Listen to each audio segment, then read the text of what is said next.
You're listening to the Sex Addicts Recovery Podcast, a place for sex addicts to share their experiences of recovery, to help break the stigma, myths, and misconceptions of sex addiction. This podcast may contain topics of sexuality, sexual trauma, dysfunction, or other things that may be triggering, so listener discretion is advised.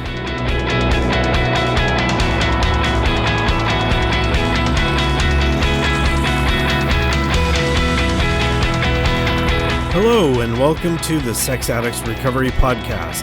My name is Jason, I'm a sex addict, and I will be your podcast host for today.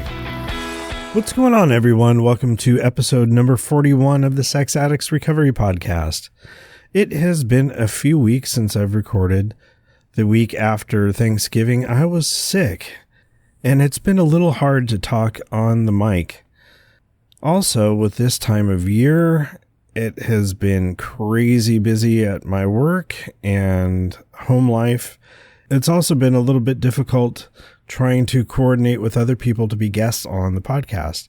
This week, however, I am happy to say that I'm going to be sharing a conversation with my good friend Samuel. Samuel and I met at one of the Bay Area retreats several years ago, and we have a connection through music, which we will talk about in the episode. Among the other things that Samuel mentioned, he talked about never feeling good enough, that he was always seeking validation through sex addiction to cover up the hurts of his past, and feeling all alone in the world. And I found a wonderful reading from Voices of Recovery, and this is from September 27th, which is on page 271. It is the feeling that we are never good enough, that there is something wrong with us, that we are bad people. Shame played a part in the addictive cycle, undermining our resistance to acting out. And that comes from Sex Addicts Anonymous, page 8. Sometimes after a disappointing date or a party where I felt out of place, I would get a panicky, empty feeling in my body. Sometimes accompanied by thoughts like, I'm alone, or I don't belong anywhere. I used to call this feeling loneliness, not the sharp pang of missing someone or feeling homesick, but a kind of intolerable dread that I imagined would break me apart or dissolve me into nothingness. As a sex addict, it seemed obvious that the solution to this lonely feeling was to seek company either through a hookup or a pornography-aided fantasy. After all, I often thought, wasn't seeking companionship the answer to loneliness? I now believe that the fearful sensation I get when I feel rejected or isolated is not so much loneliness as shame, a sense of being socially and personally defective. Acting out sexually could not relieve this feeling. It could only distract me for a short time before the shame came back as strong as ever. Daily working the program of SAA and recovery with my fellows has allowed me to experience a new sense of value. I look at the trajectory of my daily interactions, more compassionate and increasingly accountable, and I can feel the iceberg of my unwarranted shame start to melt. In the meditation at the end, higher power help me to see myself not as I fear, but as I am today, a work in progress, an acceptor of grace, and a person willing to change. So I thought that was kind of a fitting reading based on the conversation that I had with Samuel. Being that I haven't recorded in a few weeks, I'm getting a little bit rusty and wanting to get straight into the conversation, so I'm going to cut the rest of the chit-chat here and move straight on to the conversation that I had with Samuel R. Here it is. I hope you enjoy it.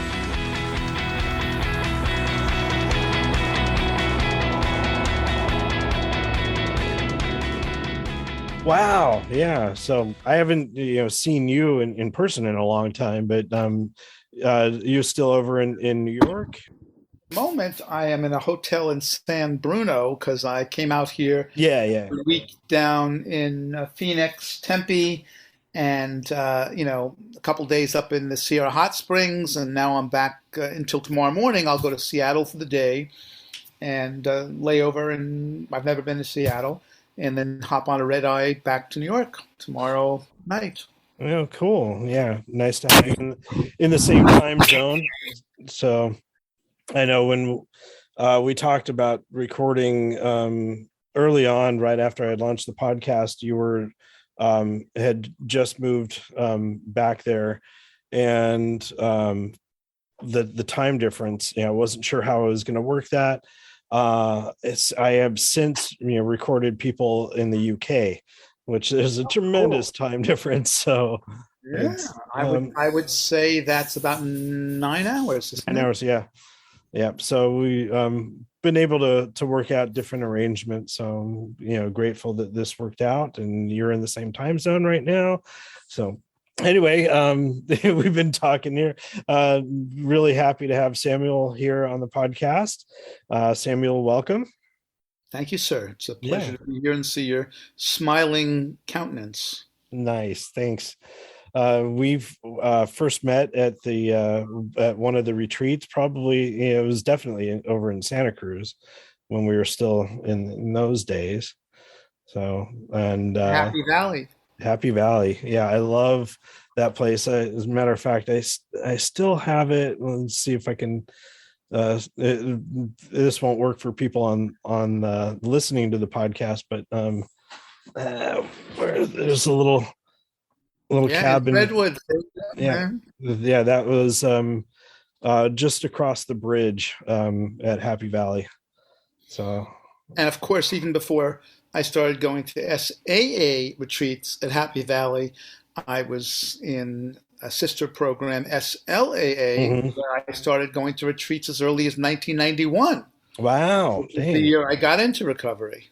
Dang, I didn't know you had been in recovery that long. You've been kind of here and there. So, um, before kind of getting into your background, we talked briefly before we were recording about what has been in your inner, middle, and outer circles for SAA. Are you comfortable with sharing that? Well,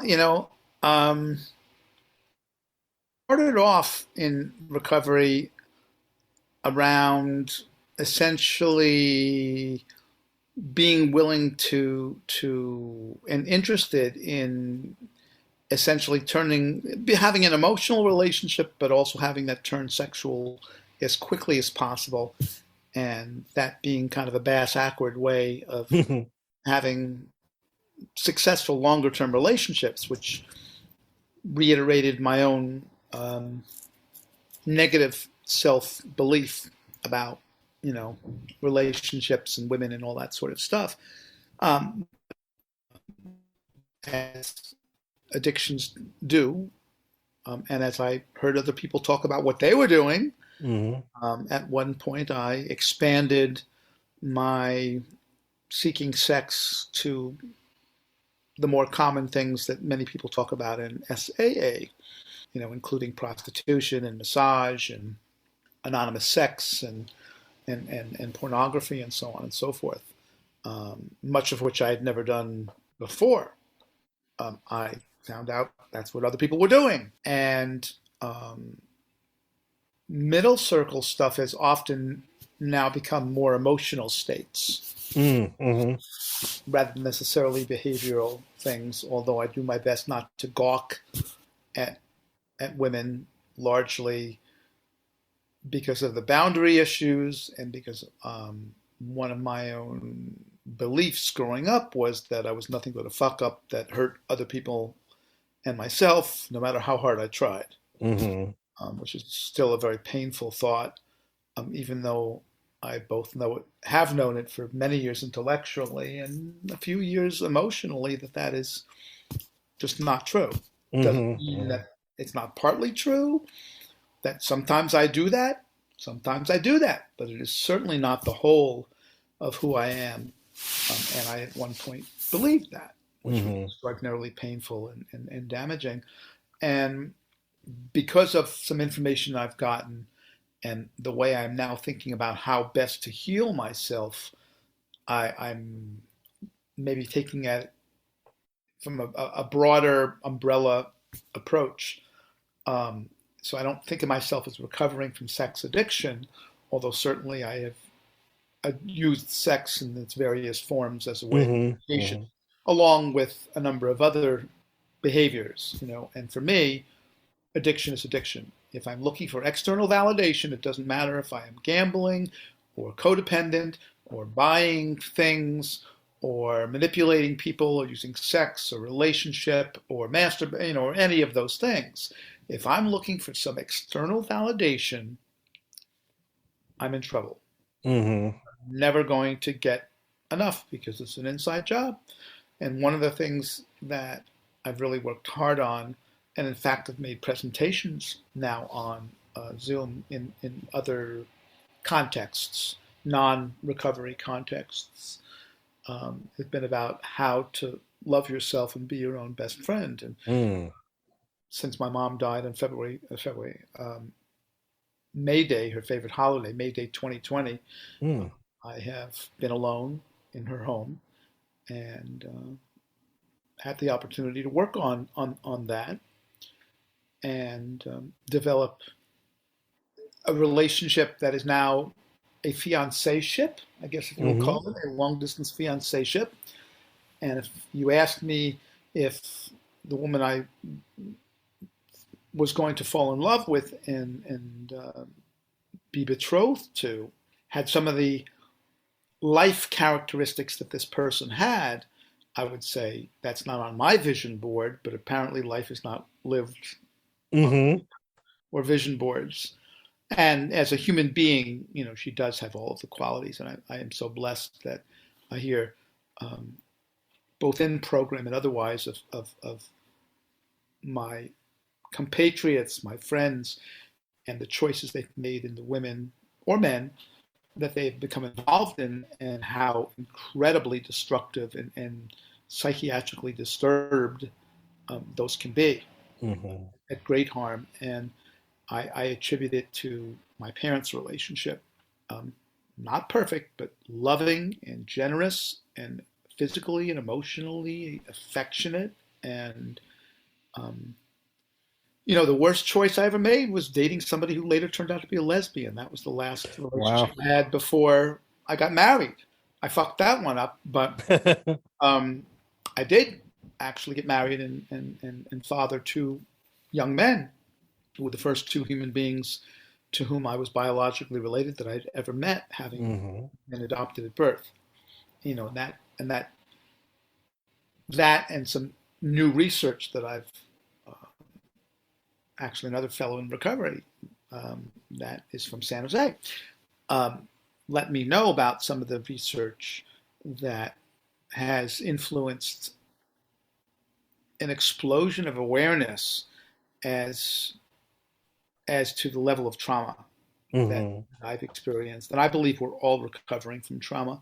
And in fact, I am now reading Waking the Tiger, Healing Trauma Ooh. by Peter Levine, which is an epic book. And no, it's not recovery.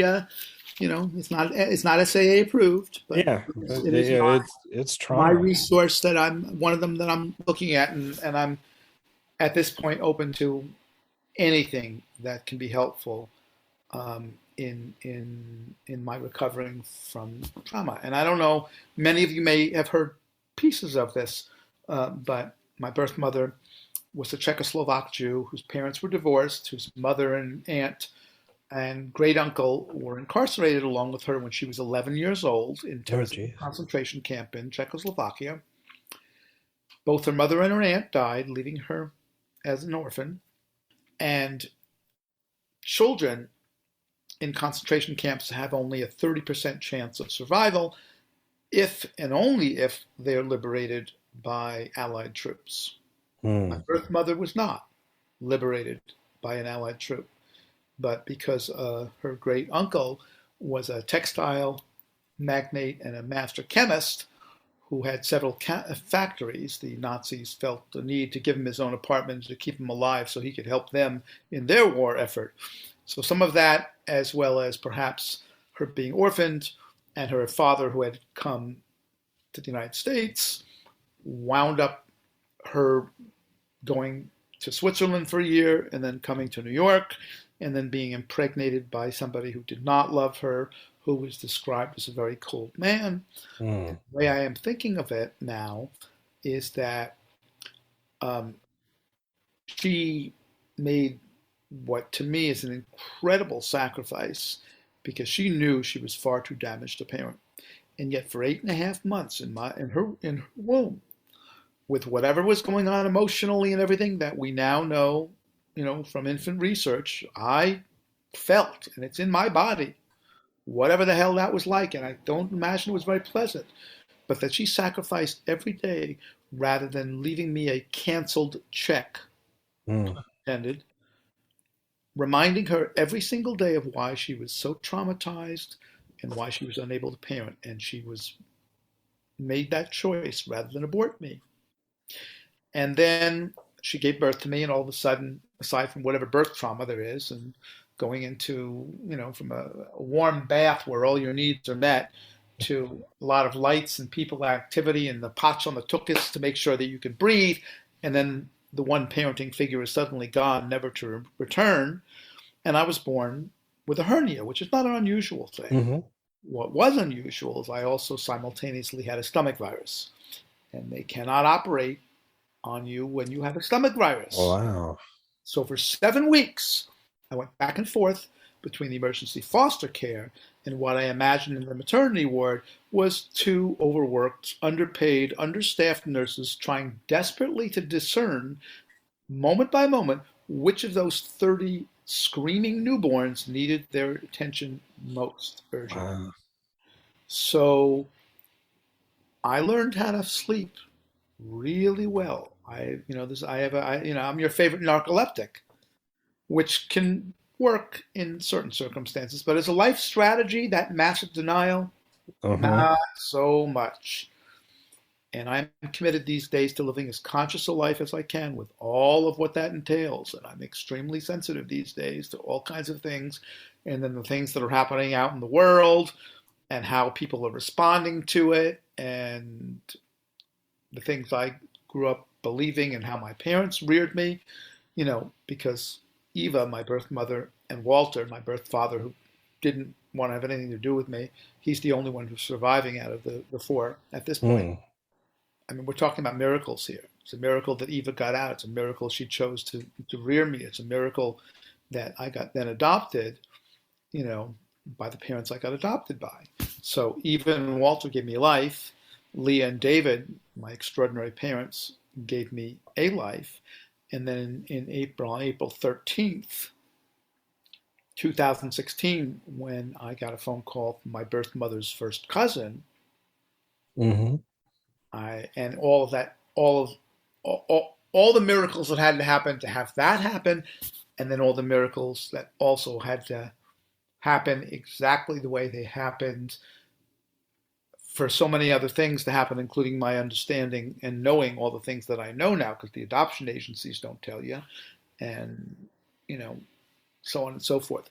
That gave me an identity, and I am Wow. committed to reparenting myself from the womb.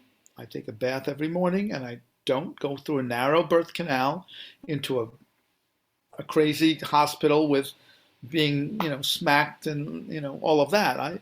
It really is a re rebirthing and reparenting myself, and doing it in a supportive, encouraging way rather than experiencing life as a victim in so many ways, which I did, and Mm-hmm. Mm-hmm. was victimized, and that I contributed to my victimization, and I also at times victimized other people, and and at this point, the one who's um, empowering that newborn, that infant, is my impulsive, attention deficit disordered, addict, immature, accident prone, angry adolescent. So it looks pretty messy sometimes. Mm-hmm. Mm-hmm. But to the degree that there are people who can tolerate that and what that looks like and the clarity that I need, um, maybe next month I'll be 16 instead of 15. By the time I die, I'll emotionally be an adult. And what I found is, unfortunately, what I am needing is often not working for other people. Um, and some of it has been, my being Oliver Twist, being willing to accept crumbs that I'm no longer willing to accept, and that the shoes I wore when I was 10 no longer fit. Mm-hmm. And I've had to say goodbye or at least time out to a lot of people, and some have said time out to me as well. I'm just very conscious and very clear about what works and what doesn't work for me, and I'm no longer willing to twist myself into a pretzel to try and jerry rig something which isn't working. Yeah. Yeah. Step four, we do a fearless moral inventory, and we get rid of the unsaleable items without regret and immediately. And that's, I suppose, one way in which I'm living, even though at the moment I don't have a sponsor, I don't have clearly defined circles, I'm not ongoingly attending meetings, and I have been in intensive therapy with the one most qualified therapist in the world. And the reason for this is the one therapist who my mother sought therapy from for a couple of sessions when she was having some issues with the other child who's adopted attention deficit disordered addict, my sister. Mm-hmm. This therapist saw my sister with my mother on one occasion. So there's no other therapist that has had that experience. And so Yeah. experienced what I experienced in terms of the dynamic, and now I'll be working more directly with a trauma therapist around Yeah. the trauma that has led to my sex addiction and so much more than that. But I'm going to pause now because that's a great deal of information all at Yeah. Yeah, it's weird. I've known bits and pieces of that story, here and there. I knew that you were adopted. And but I hadn't heard all the details about your actual birth parents. Just last night I was watching the Henry Louis Gates Finding Your Roots or whatever that, fabulous show. yeah, on PBS. And I'm just fascinated by that stuff. My dad has looked into our history, our family history. My wife right now, she and her brother are have gone back to tracing their family back to the 1300s, and it is amazing. And just little bits of historical knowledge about family that has been lost over the centuries, to be able to find that is an amazing gift. And so, yeah, my wife is like right in the middle of trying to do that research, being able to uncover things like that. And it's the knowledge because all of that shit affects me. Mhm. So it behooves me to be as aware as much of it as I can.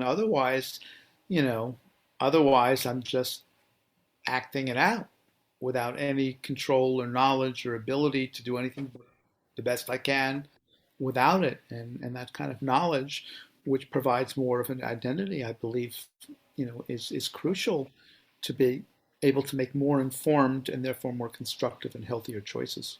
Mhm. Um, One of the things I didn't talk to you about before we started recording, but I had known through announcements at the retreat that you were part of a survivors meeting. And I don't know if you feel comfortable in talking Absolutely. about. Oh boy, are you kidding? Because talk about victimization. Yeah.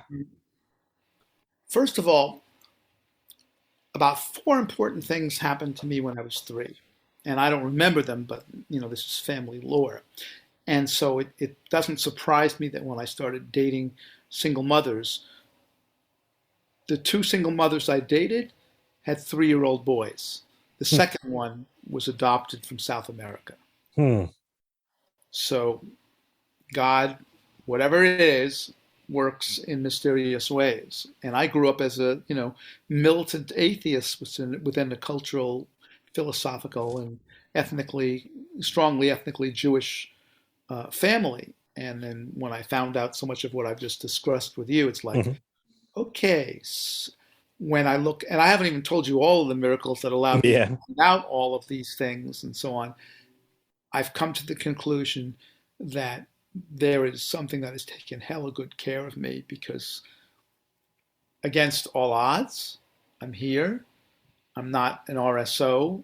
I'm not in jail. I'm not dead. I don't have AIDS. I was born. I was then adopted by these incredible people who had to advocate and learned how to advocate because the professionals dealing with adoption and attention deficit and addiction didn't know shit in the 60s. Hmm. Oh, just love them. They'll be fine. That was the adoption advice, which is wonderful. But look around the room you have. You need more than the foundation of love in order to have a home or my own Hmm. home there. And then, of course, attention deficit. My mother got called in when I was in first grade to the principal's office and was told, Mrs. We have a problem. Your son every day is terrorizing the lunch lady. And I start wondering, where did I get an 8-inch cleaver and why am I chasing after the woman? But my mother, instead of saying, Sam, what are you? Or, oh my God, my son, neither of which would have been helpful, my brilliant mother said, well, what does he do? Now hold on to your hat or your headphones. He spills his milk every day. So clearly that lunch lady had been traumatized, Hmm. but there were some other traumas that had nothing to do with me. So my mother says, well, show me the lunchroom. Oh, we don't have a lunchroom. Well, where do the children eat? They eat in an auditorium where they balance their milk on their lap, and you know how well ADHD kids Yeah. do that. I could do nothing more, nothing other than spill my milk every day because my body was not capable of doing anything else. So I got shamed pretty damn early for who I was. And I Mm. was accident prone and I was impulsive and I would come and be so happy to see you. I'd throw a football at you thinking you'd catch it and throw it back to me, which is a metaphor in play therapy. That's how you have a conversation, and even, there's a talking stick here in the men's circle and all of that. It's a metaphor. But no, people would like, what the hell are you throwing this thing at me for? Well, I'm down and sit next to you, only for you, I was sitting on top of you and you're a 9-year-old boy. Get off. So I had no clue what the effect of my behavior was and why nobody wanted to be around me. All I knew was I was persona non gratis. And this goes back to the age 3. The 4 things that happened. First of all, my parents said, do you want a little brother or a little sister? And for whatever reason, I said a little sister. And so I had a sister that was adopted, attention deficit, and addict, and in much worse shape than I was in a lot of behavioral ways. And then 6 years later, my mother got pregnant, which is not unusual after all the Hmm. stress of trying to have kids. Nature doesn't Hmm. do this thing. And my father was an only child, but my mother had 2 siblings, both of whom had daughters. 2 daughters. So I had 4 female first cousins and 2 sisters, and a father who was not a typical macho male by any stretch of the imagination. And so I got exposed to how to be a more emotionally available human being um, with that. And so that was one of the things. Another one was I went to Juilliard. My parents taught me, sent me to Juilliard for recorder. And the directors who had 25 years of experience said, your son has perfect pitch, which is done well for both languages and music, I'll tell you that. But he'll never be a fine musician, classical, of course, because Hmm. I have tiny little hands and I have a little bit of a fine motor control thing. The third thing is that my mother told me that one day I'm out on a playground with her and some little girl falls down 40 feet away and starts crying. And I looked at my mother and I said, Mom, did I do that? Mm. So clearly, spatial relations were not something I was aware of. Neither was I in touch with any kind of cause and effect. And already I was taking on responsibility for things that I had nothing to do with. Negative. Mm-hmm. Mm-hmm. Um, and is that three or four? I think that was three. Um, Really? Oh, yes. And the other one was, in my day and age, these professionals were in many buildings. These days, they're mostly in the upscale buildings. But when I was asked, little 3-year-old boys are asked all the time, what do you want to be when you grow up? And I responded, I want to be an elevator operator. Now, my ex-wife just says, you just like to push people's buttons. Occasionally I do, and sometimes pretty hard. But the truth is that both a human being and a recovering addict and a previous psychotherapist, as I was, and now a certified life coach, I've apparently, out of the mouths of babes, always wanted and needed to help people get to where they wanted and needed to go. Hmm. Wow. And then the trauma thing came along. We're talking about survivors. That my first introduction, in fact, the earliest memory I have is of going across the street, which we did in Queens in 1963 all the time. You go across the street and you play. Mm-hmm. Except on this way, I'm waiting for the elevator, and there's some guy, and the memory, who knows to what degree this is accurate, but this is what I remember, is some guy with a dry cleaning on his shoulders asks me to help him deliver the dry cleaning, and then he takes me into the vestibule, and then he uses my mouth as a toilet, which did wonders not only for my sense of do I have, you know, a choice over what happens with my body, but also that specific way of molesting Yeah. me, I don't believe was very helpful in terms of any kind of self-esteem or self-image. And then I would hitchhike around in the early 70s all the time, and I kept getting picked up by pedophiles and not being able to protect myself. And also because I was so lonely, here was somebody outside of my parents actually paying some positive attention to me. And unless you're actually physically hurt when, you're involved sexually, usually at least part of it feels pretty good. Mm-hmm. So all of that, I was extremely confused. And even at this time, my parents loved me and they told me they loved me and they told me they chose me and they hugged me and they advocated for me in all the ways I've described. And my father, and parents said, don't be like me, be like you. And they were, emotionally attentive, and they took classes in active listening and parent effectiveness training and all of this stuff. And they were parents. So many of my peers' parents wanted to be their friends, and they were divorced, and they were out having affairs and key parties and smoking Mm-hmm. pot with their kids. And my parents were parents. And they were kind parents, and they were loving parents. And I said to myself, of course my parents love me. They have to. They're my parents. Nobody else does. My parents are biased. The reality is I'm unlovable. And of course, that was Mm. a good bit of projected self loathing, Yeah. but I also was treated by other people for reasons unbeknownst to me that did have a lot to do with my behavior um, as unlovable and not deserving the air I breathed, the space I took up, or the time of anybody else. So, gee, you think I might want a little external validation? And if I'm feeling unlovable, I could always do smoking pot or alcohol, but that just numbs it. But if there's a woman or even a man who's paying attention to me and helping me, my body feel good and touching me, my God, that's like adrenaline right in the heart. Mm-hmm. So that's sort of how I got to places, and I, my ideal relationship was definitely getting him, a connection, but then trying to have sex as quickly as possible and wondering why it didn't work out, and having had an experience of saying to myself, well, I know I'll never get married, I'll never have a long-term relationship with a woman, and then having had a fellow from graduate school come down 200 miles from Fresno when I was living in Palo Alto at the time, because I'd Mm-hmm.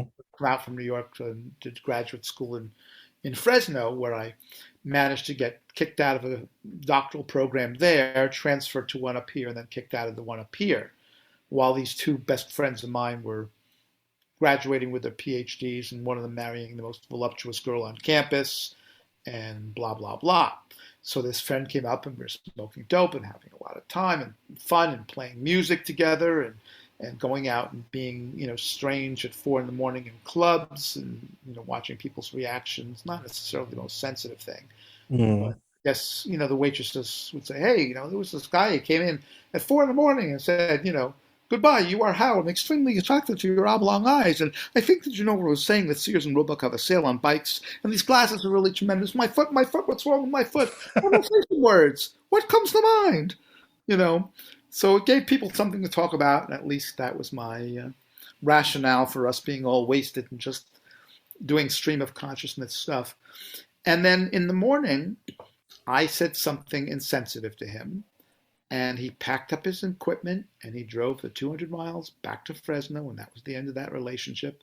So what did I do? I grabbed my last Michelob and my last joint, and I'm puffing on it, and I'm, drinking it and saying, this is really good. I know I'll never have a relationship with a woman, and now I'm alienating my male friends. I'm going to be one lonely son of a gun on the street corner, a bag man on the corner of, somewhere in the Bowery or whatever. And I got my ass to an AA meeting that next day, 12 o'clock Sunday at the Greek church in Palo Alto. Haven't had a drink or a smoke since. Wow. And a month later, my best friend at the time said, alcohol and drugs really aren't your problem. And I said, you may have a point there. Mm-hmm. It was necessary to stop so I could get a little clearer in the head. Yeah, yeah. Clearly, and that led me to SLAA. And I worked stuff there, and it just took me a little while to realize that maybe having all of these vulnerable, beautiful young women around might not have been the best thing for my recovery, and my addiction progressed, and I lost my profession as a result of it. And a couple of people who were in both programs said, you might want to check out the Meadows, and you might want to check out SAA, and I did both. And at one point, I had 48 months of sobriety after, with my first sponsor. And then he said, well, why don't you put intriguing for the purposes of sexual seduction in your inner circle? And after I did that, I was coming home from an interview dressed up as we do in interviews in suits and ties. And I got on the BART, and I guess I'd been doing what intriguing all along, even though I hadn't actually had sex outside my marriage at that point, for a while. And I got on the BART and I looked around for the most attractive woman who was moderately attractive, and I smiled at her. She smiled at me, and I sat down. I smiled at her again. She smiled at me, and I went over to the seats, and I stuck out my hand and I introduced myself, and she put her hand on my crotch and said, "How many inches you got?" And then she noticed my wedding ring, and she said, "Are you married?" And I said, "Yes." And she said, "Oh, I can't do anything." Mm. And when my sponsor not only informed me that I had indeed intrigued with the purposes of sexual seduction, Mm-hmm. but also said, "Oh, you have to give up all your sponsees now." And the reason why I was a little perturbed and shocked by that was because when he had acted out shortly after we started a relationship, he said, "Well, you can choose to work with me or not," and I chose to work with him. And so it was a surprise when he said, "No, you have to give up your sponsees." And I said, "Well, when you acted out, you gave me a choice." And he said, "Oh, we're different people." And I was so confounded that my silence on the phone, which to me was just, I'm so rarely speechless, you know me. Yeah, yeah.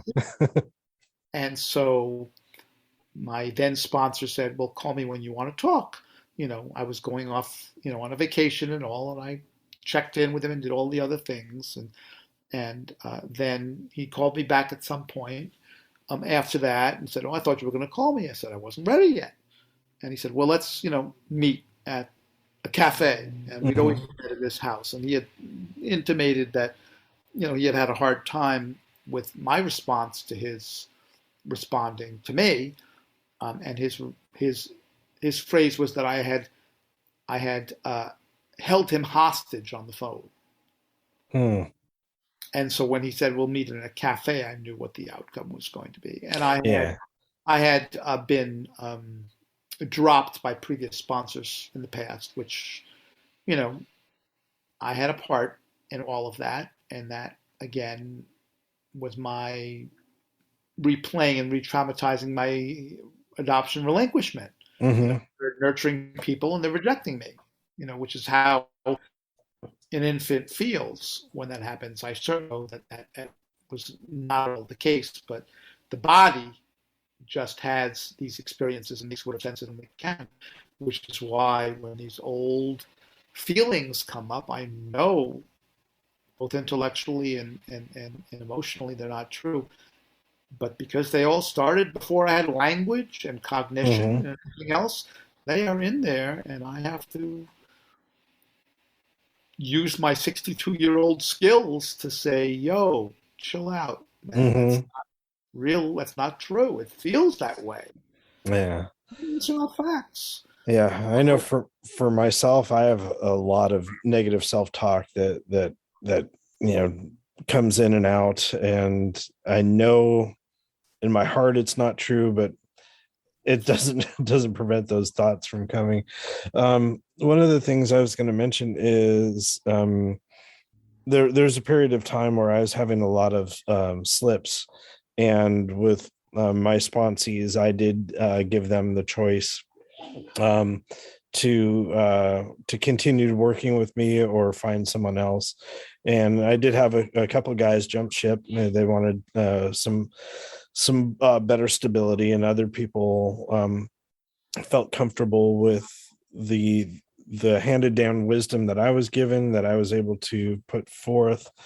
So yeah, having that all or nothing thing is difficult, but I remember one time where my sponsor did ask me to let go of my sponsees because I did need to focus more on my recovery rather than worrying how to help someone else's recovery. It's kind of the putting That's your yes, so key. own oxygen mask on first. Yeah, and there is something to that, but there's also, at least for me, a punitive sense of, oh, you have to give up your sponsors, you have nothing to offer anymore. Mm, Well, it isn't going back to square one. I haven't lost what I've gained. What I've lost is the number of days in a row that I yeah. hadn't it out, you know, and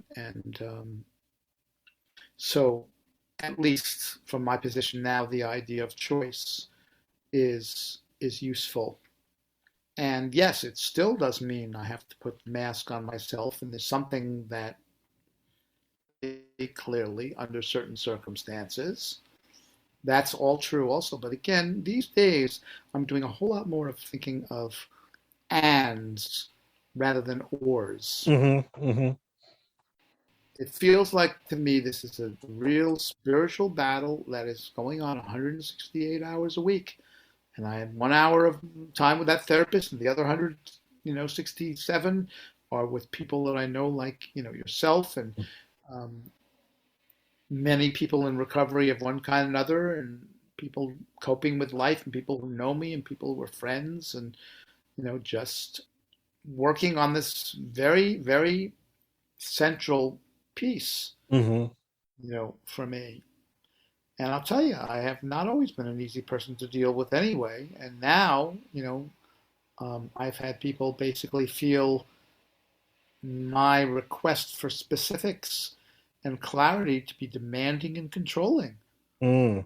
But I've also had a couple of other friends just not be able to respond in ways and feel hurt at my request or insistence.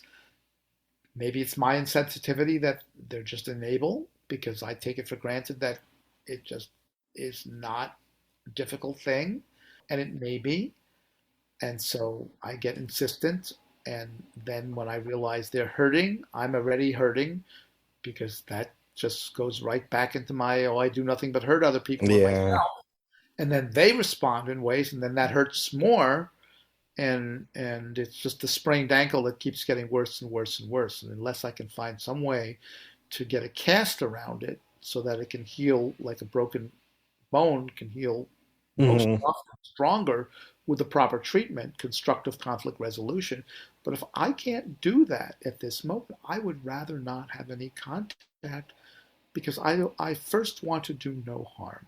And I've done Hmm. plenty of harm to myself and other people and lost my profession that way and, et cetera, et cetera. Hurt my wife, hurt my kids, hurt lots of other previous relationships, lying and cheating and all without any consciously bad intention in my mind. It was,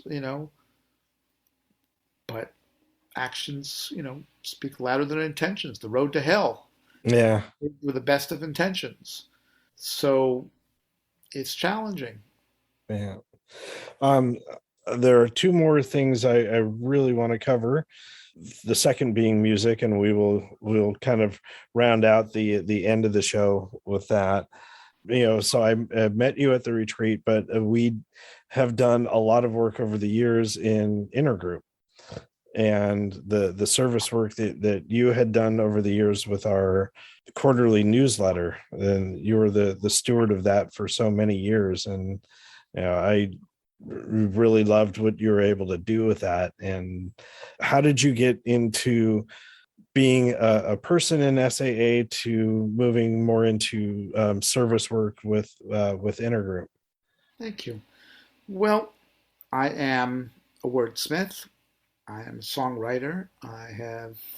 Um, in fact, I have it's probably an extended first step, but I like to call it an autobiographical novel about my own journey in SAA. It's about 110 pages, double spaced. And I've now also put dictation on my computer because I'm a much better dictator than I am a typer.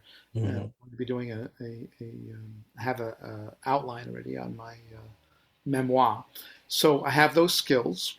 I've always been a good writer. I do some editing for my ex, who's a neuropsychologist who um, evaluates prisoners in the California prison system who have mental health histories who are up for parole.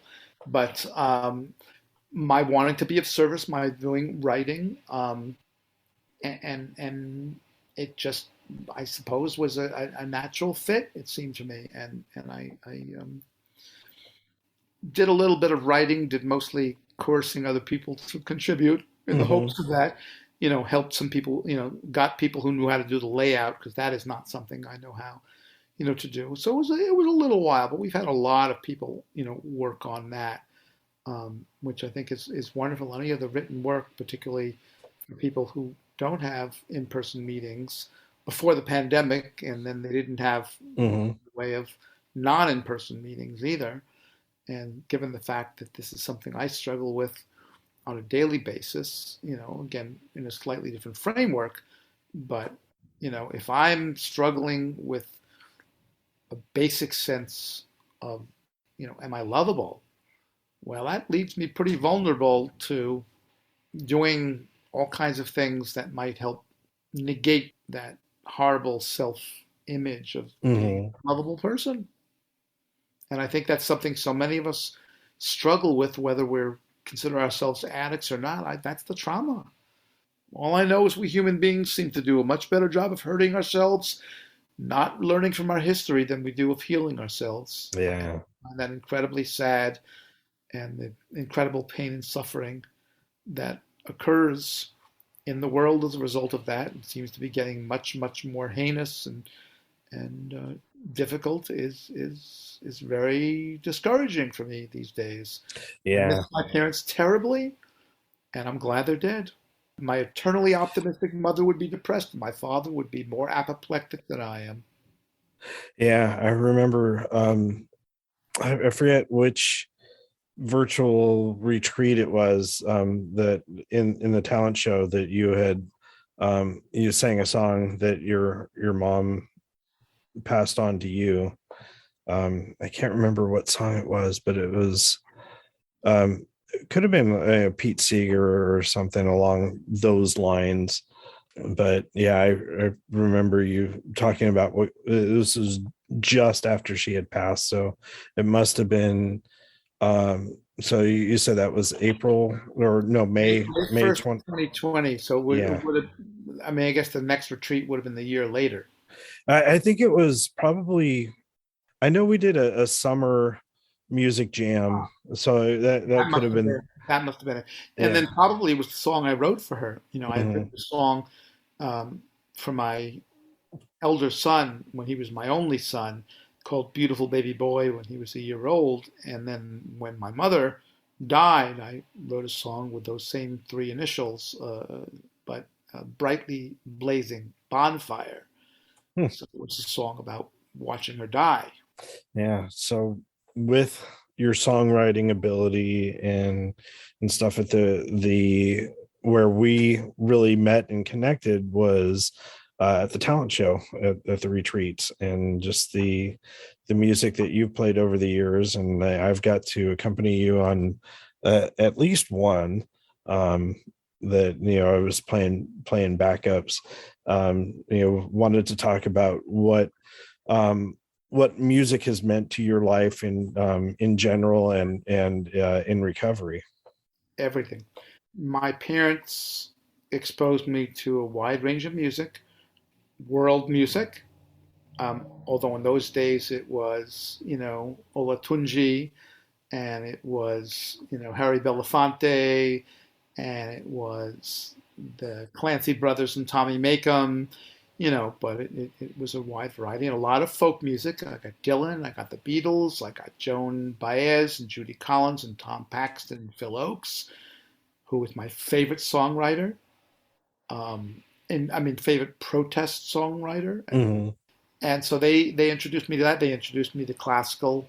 And so my favorite song, again, I think at age 3, is standing up from the coffee table, singing that incredibly complicated lyrical piece of music by Handel called the Hallelujah Chorus of the Messiah. Mm-hmm. And I got exposed to a wide variety of music, and then I got exposed to rock music as I got into high school, and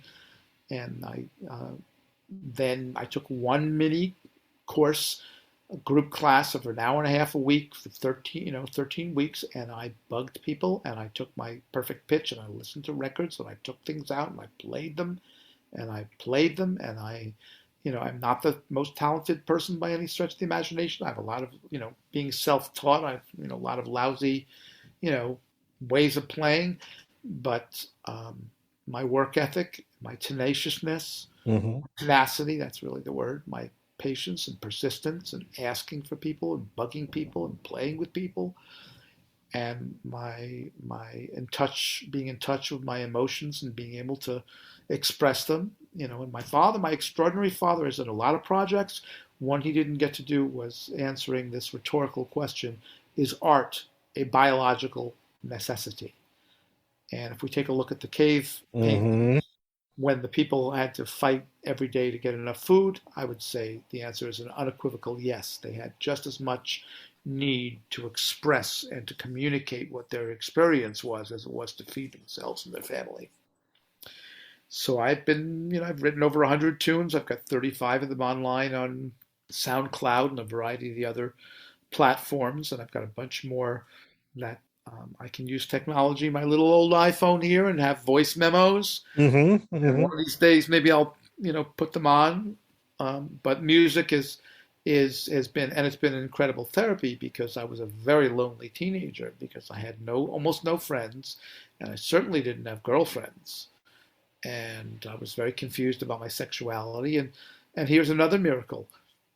There was a time when I managed to become very clear that no, I wasn't gay. It wasn't gay vibes I was putting out. It was victim vibes to these Mm-hmm. poor men who weren't allowed to be gay and were probably molested themselves, you know. And if you can understand maybe what the miracle was, is this was a January of 1981 was when I became clear that I was straight. And before then, um, safe sex was an oxymoron. Mm-hmm. You Mm-hmm. may remember some of the things that started happening to gay men around Yeah. January of 1981. So there was a miracle. There was another God shot saying, Samuel, keep yourself alive, as well as know who and you are and what you're really attracted to, and so on and so forth. Yeah. And there's, a million of them. The things for me to have found out about the birth family situation, um, finding out my birth name, and because they give you very, very little information. Mm-hmm. I was underweight. I was 5 pounds, less than 5 pounds. I was born at Staten Island University Hospital on the funniest day for an adopted, nice Jewish boy to be born on. Yes. The day Jesus was not born. Yeah, Christmas Day. Yeah. And so you want to know how many people were born on December 25th, 1958 in Staten Island University Hospital? How many? Take a guess. Major New York City hospital. Take a wild guess. I'll say 10. Okay. 3. 3? Yeah. I don't know how many were boys. 1? That's correct. So I found out my birth name by looking up in the Yeah. library. My birth name was Eric. So if you go back to Lord of the Flies, if you remember the twins, Sam and Eric, Yeah. so that was one of the things I put back on my shirt when we were at retreats in person and doing T-shirts and decorating. Yeah. I think that was maybe SLAA possibly, but at any rate, and then my, my birth mother, by the time her cousin contacted me, through DNA websites. Mm-hmm. Well, she died 17 years ago, and by the way, her first name was not on the birth certificate. So I had been looking for a wrong first name. It was her own grandmother's first name and her last name on the birth certificate as mother, because maybe there was a little stigma to an unmarried woman. Mm-hmm. And then he said, well, she died 17 years ago. I didn't really know her that well, but I have the number maybe of the executor of her will 17 years later. So, yes, he does. And Christopher, the executor of the will, calls me up and says, come have dinner with me and my partner Sam, and says, well, yeah, we moved here to Trump Tower. They were all progressive. So Trump Tower, 64th and Riverside Drive. Mm-hmm. We moved in January of 1999, and your birth mother died on February 25th, 1999. If those two events had been switched, the address wouldn't have been good. I would never have met him. And then he brings out 3 huge shopping bags that he had held on to for 17 years of her poetry and pictures and letters and writings and naturalization papers.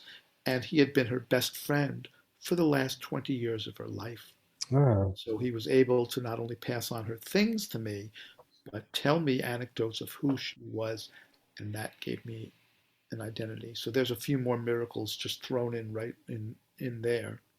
Yeah. So something, whatever God is, and I'll just use that word, has been taking hella good care of me before I was born.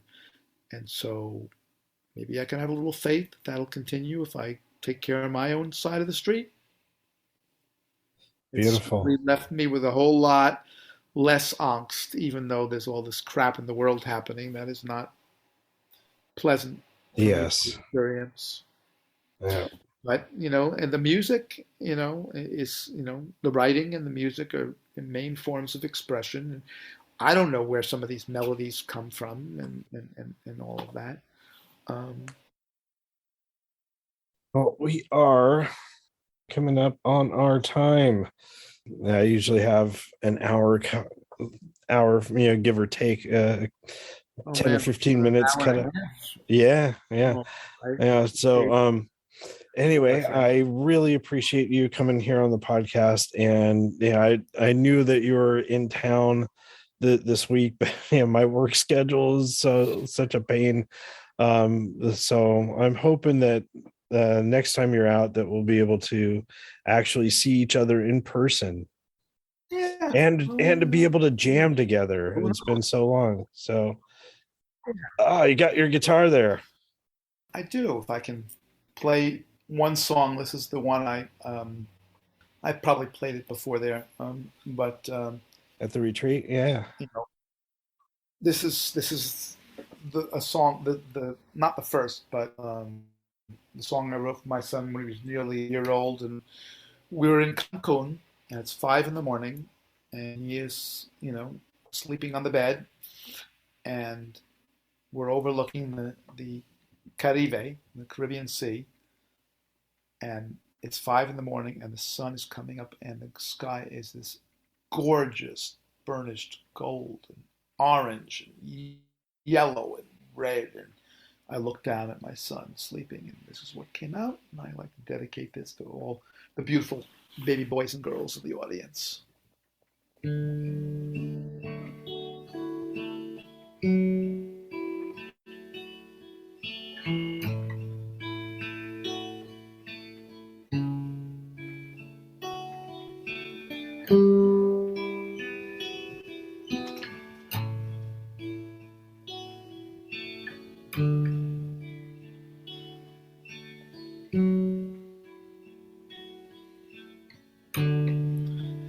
Watching little fingers clutching onto mine, beautiful baby boy.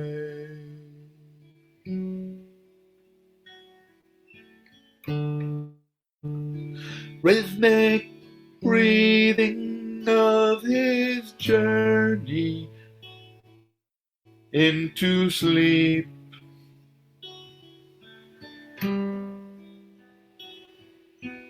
Beautiful baby boy.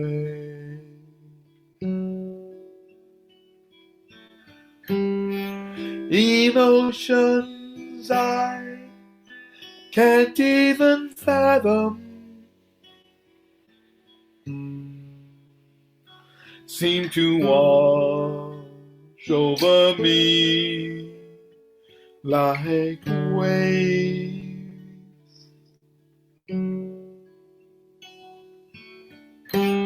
Everything I've ever felt and more.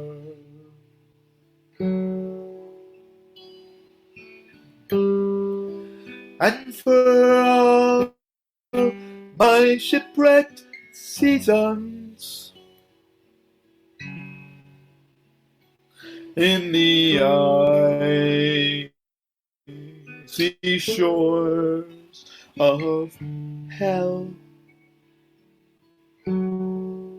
he's so much more than evens up the score.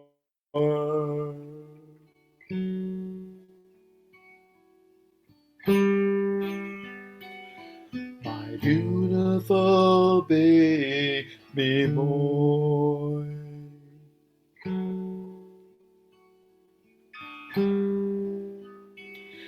Our beautiful baby boy.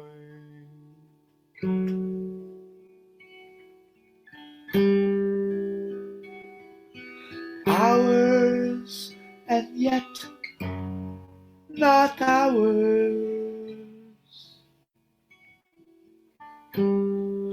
Still a beautiful baby boy.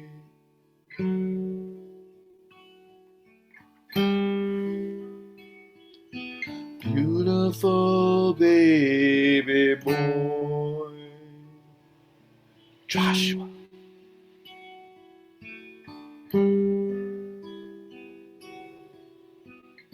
Beautiful baby boy.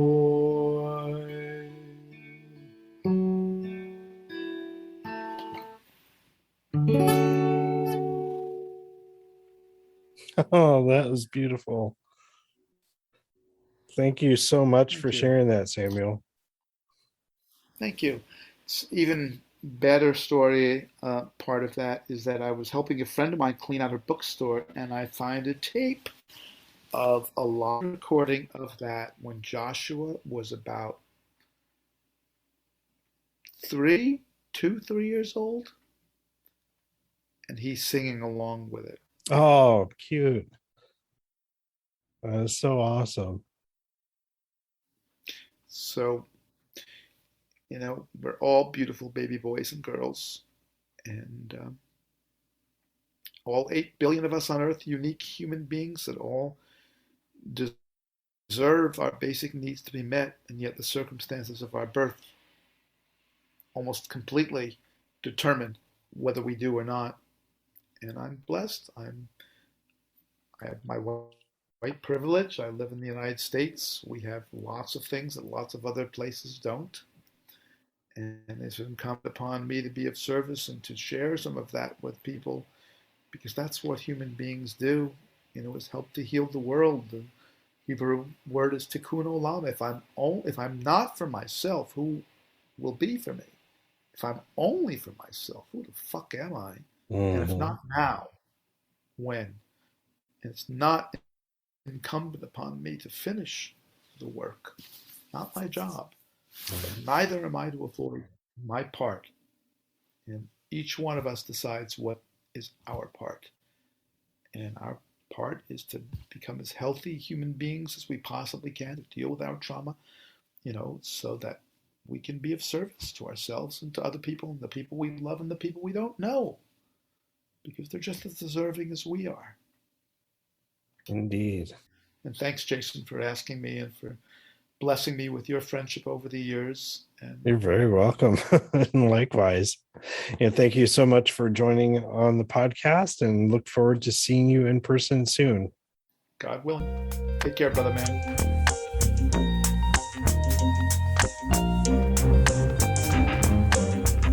I'm so grateful to Samuel for sharing his music with us and for this conversation. It was really great to reconnect with him. And one thing I didn't mention in our conversation is that with the workshop that I have led at the Retreats Music and Recovery, Samuel was one of the panelists. I think it was the second year that I did that workshop. Well, I wanted to round out this podcast episode with a little bit of feedback that we got after the last episode that I recorded on gratitude and thankfulness. I put a call out for anyone that wanted to share any music that was helpful to their recovery. And I got this email. Hello, I'm loving the podcast and appreciate the service you're bringing to many people's lives.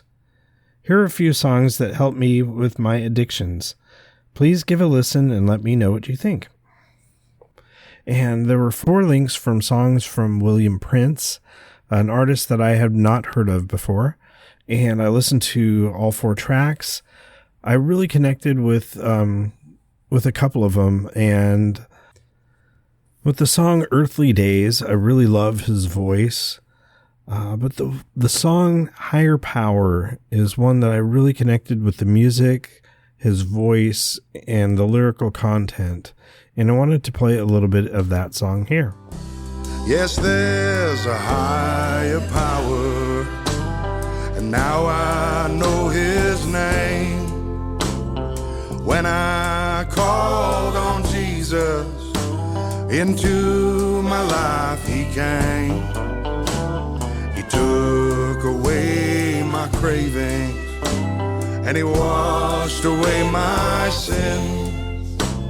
He changed this alcoholic into a child of the King.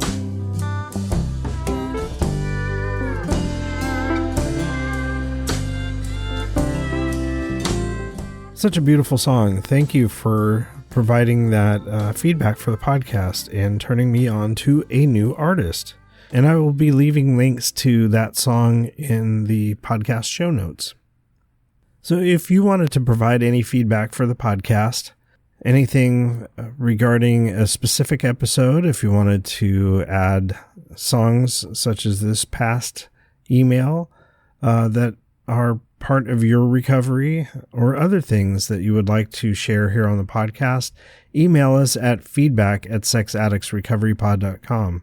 If you wanted to get a hold of me or be a guest on the podcast, you can email me at jason@sexaddictsrecoverypod.com. So grateful for all the listeners. I thank you for tuning into this episode. And as always, keep coming back. The views and opinions contained in the Sex Addicts Recovery Podcast are those of the participants and do not necessarily reflect those of the Bay Area Intergroup or the ISO of SAA.